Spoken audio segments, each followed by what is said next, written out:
Finally, natural law theory claims that human beings ought to fulfill their nature.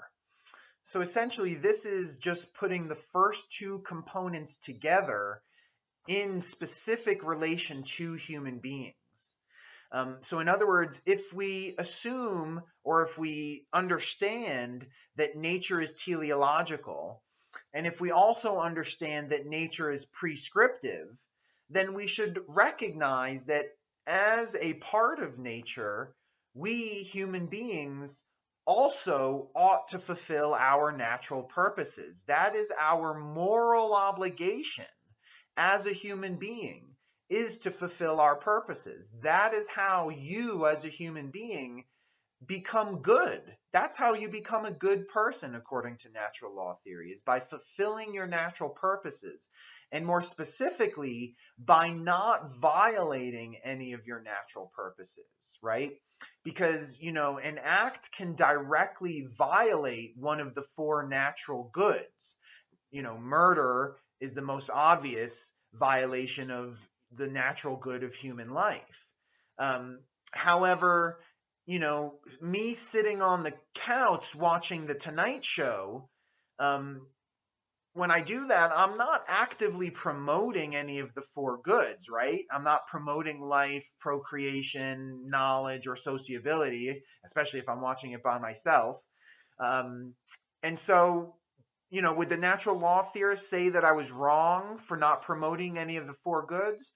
No, I don't think so. What the natural law theorist says is that it's wrong to directly violate any of the four goods.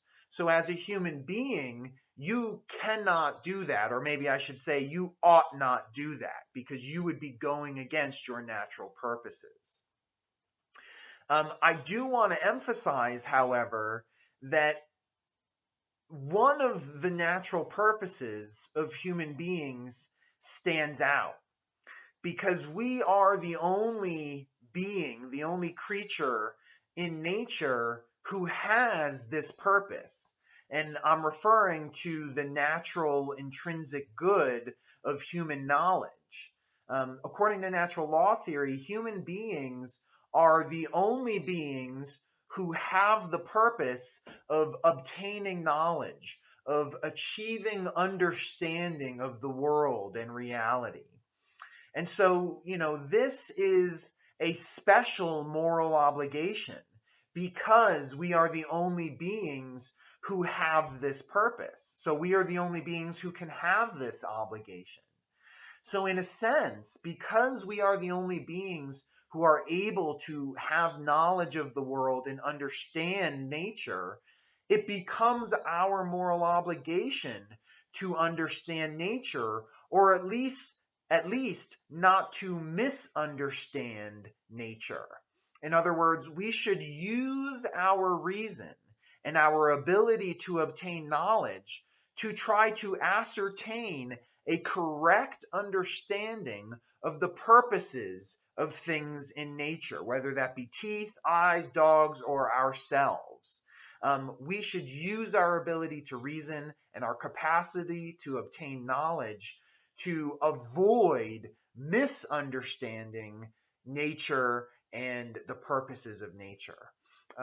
So of course, we need to understand what our purpose is as a human, what our purpose is, and also we need to understand how to avoid violating those purposes, which is our most direct duty or moral obligation, according to natural law theory.